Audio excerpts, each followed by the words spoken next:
ፌስቡክ ላይ ፖስት በፖስትኩ ቁጥር ኦርቶዶክስ ወገኖቻችን እፎይ ሲጋ ስለኔ የጻፈውን ጽሁፍ ሹት አድርገው ነው ኮሜንት ላይ የሚያስቀምጡልኝ። እፎይ ሲጋ ስለኔ ባል የሌላት ባል ያጣች ብሎ ከቄስ ጥምጣም የረዘመ ጽሁፍ በኔ ላይ ጽፎ ያንን ሹት አድርገው ነው ኮሜንት ላይ የሚያስቀምጡልኝ። ኦርቶዶክስ ወገኖቻችን ስለ ወንጌል እንደማያውቁ ሁላችንም ኢትዮጵያውያኖች የምናውቀው ጉዳይ ነው። ኤኒዌይስ እንደ ኦርቶዶክስ ወገኖቻችን አባባል የኔ ባል አለማግኘት፣ የኔ አለማግባት፣ የኔ አለማማር ከጥፉነት ለወንጌል ትልቅ እድል ነው፣ ትልቅ ጥቅም አለው። አስባችሁታል? እኔ ባገባ ኖሮ 1700 ዓመት የቆየውን የሥላሴ ዶክትሪንን ማን ያፈርሰው ነበረ? ኢየሱስ እግዚአብሔር ወልድ አይደለም፣ ሐዋርያት በኢየሱስ ፈጣሪነት አያምኑም፣ ኢየሱስ እግዚአብሔር ወልድ ነውና አምልኩት ብለው አልሰበኩም የሚለውን ማን ይነግራችሁ ነበር? እኔ ባለማግባቴን ይህንን የሰማችሁት። ኦኬ።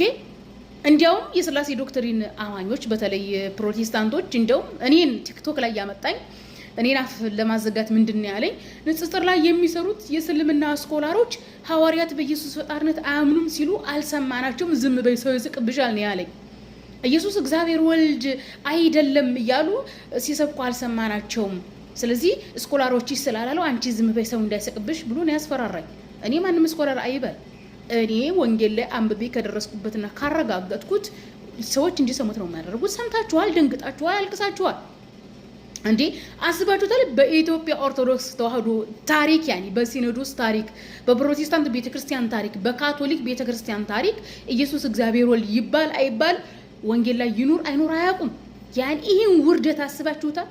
ሶ ሐዋርያት በኢየሱስ ፈጣሪነት አያምኑም የሚለው ማን ይነግራችሁ ነበር? እኔ ባገባ ኖርማሊ ወልዳለሁ። የወለድኳቸው ልጆች ከመሳም ወይም ያገባሁትን አባወራ ከማቀፍ በላይ የሚሰጠኝ ሳቲስፋክሽን 1700 ዓመት የቆየውን ስላሴን ለዚሁ ለስላሴ ዶክትሪን ነቢያችን ስትሳደቡ እስልምና ስታዋረዱ የነበራችሁትን ስላሴን ከማፍረስ ከመናድ በላይ ምን አይነት ትልቅ ሳቲስፋክሽን አለ? አረ እንኳንም አላገባው ወይ እንኳንም ልጅ አልኖረኝ። ታውቃላችሁ?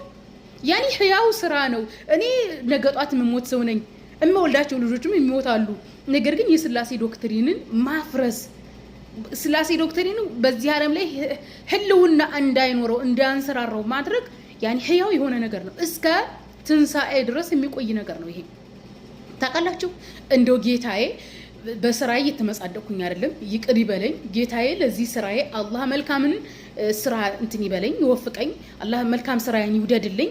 እና ሶሻል ሚዲያ ላይ ስለኔ መልክ ስለኔ አለማግባት ስለምታወሩ የኔ አለማግባት የኔ መልክ ማስጠላት ለወንጌል ትልቅ ጥቅም እንዳለው ልነግራችሁ ፈልጌ ነው።